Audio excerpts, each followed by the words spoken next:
Ty. Good morning. Good morning. How you doing? I'm doing well. How are you doing? Good. Good.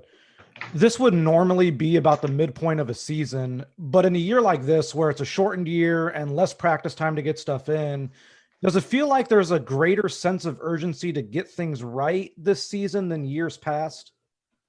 I mean, yes, with a shortened season, with 10 less games and the condensed schedule, it definitely does feel like that. But, you just got to take advantage of the time you get, practice time, shoot arounds, and just try to make the most of it. That's what we've been trying to do so far this year. We'll move over to Kahari. Hey, what's going on, Coach? What's up? I just wanted to get your thoughts on a rookie like LaMelo Ball and his passing ability. He passes at an elite level. How do you guys prepare for a player like that? Just got prepared for his pace. He does a good job of pushing the pace. With his size of being 6'5", 6'6", and getting downhill, getting into the paint. And like you said, his passing ability. And I think his passing ability has definitely turned his team around. Also, also getting Hayward over there as well. But just his passing, his pace of getting guys shots, knowing how to play that point guard position has been really good for Charlotte. We'll move over to Miriam. Hey, good morning, Ty. Good morning. Hey, so when you learned that you guys were going to get Nick earlier or before the season, what were your hopes? What were your expectations? What did you think then? Just getting a passer, a guy who can make shots, a guy who can guard multiple positions, out on the floor. And he's given us all that this year. For a guy who hasn't played in a year and a half and kind of didn't play it all down in Charlotte, to see him come here and just the things he's done for his team, it's been great for us. We didn't expect this much from him, but he's been great and he's really bigger than the expectation that we have for him, and so it's just good to have him on the team, and he's a very positive guy, very good in the locker room, very good with the guys. So it's just been a great addition for us. Okay, go ahead.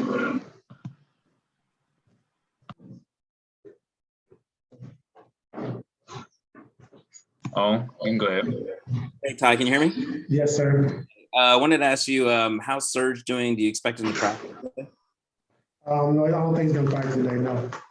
Is this something that you're worried a little bit that it might become a long-term thing, or are you guys just trying to be careful with him? Just trying to be careful. I hope it's not a long-term thing. We're just trying to be careful as of right now. Thanks. We'll move over to Law. Good morning, Ty. How are you feeling, man? Good. How are you? I'm doing well. Just to piggyback a little bit off of want to know, if you had an update on Patrick Beverley as well. Not yet. I'm going to go check it out once I get out of this Zoom meeting. But just been, communicating with Pat, just seeing how he's feeling. He's feeling better, so that's good news. And, just talk to our training staff and see what's actually going on with him. And I feel like when you started with this team, you really made it a point to express the importance of poise. And a lot of that comes through in games where, you're leading by a lot and the team makes a run and you just keep it together just so you can finish the games the way you want to. How does that kind of translate to the season at large when you have guys who are in and out of the lineup and you see that your team is playing so well with a certain group of guys who are available, but availability seems to be a major concern in terms of building consistency and results? Yeah, Laura, it has hurt us this season, but we have a next man up mentality. Like you said, when we have everybody, playing, everyone's healthy. We had a great rhythm. And I think it all started once PG went down for those couple of weeks.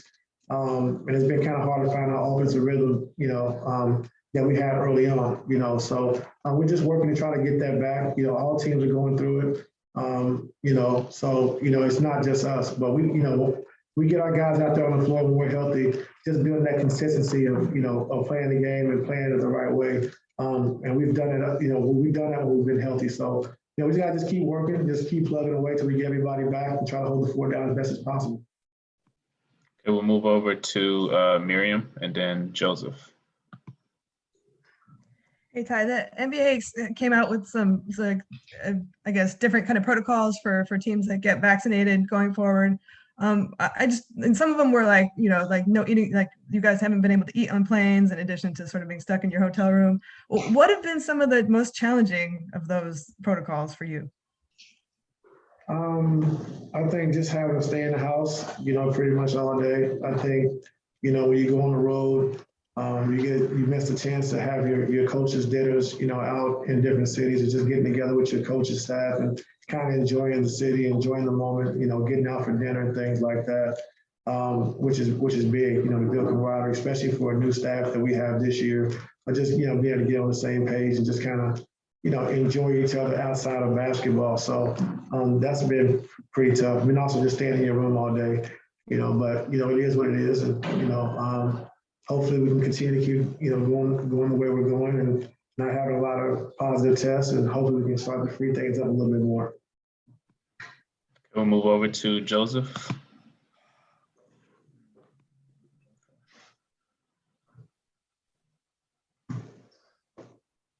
Hey, Ty, can you hear me? I'm sorry, I'm having internet issues. Yes, sir, I can hear you. Okay. The team is now 1-6 in the games following a back-to-back. So I'm just curious if you guys are concerned about conditioning at all, or if you think that those struggles come from something else. Well, seeing, watching the game from, the second Dallas game, just seeing how hard we played, I think we have, like I said, getting better condition, because the last 3 out of 4 games, scratch the New Orleans games, but we have competed on the defensive end and trying to do it on both sides of the basketball. If you're not accustomed to doing it all year, you can get tired, and fatigue. So it's just great to see us competing on that side of the basketball. I know we're going to be able to score the basketball as well, but, I think it did take a lot of us just being able to compete and, Luka put the pressure he put on us and, the Dallas team, how they got into us physically, on the offensive end and how they challenged us. So that was good for us. Like I said, it was a playoff environment, both of those games were. And I like how we competed. So that's the number one thing for me right now.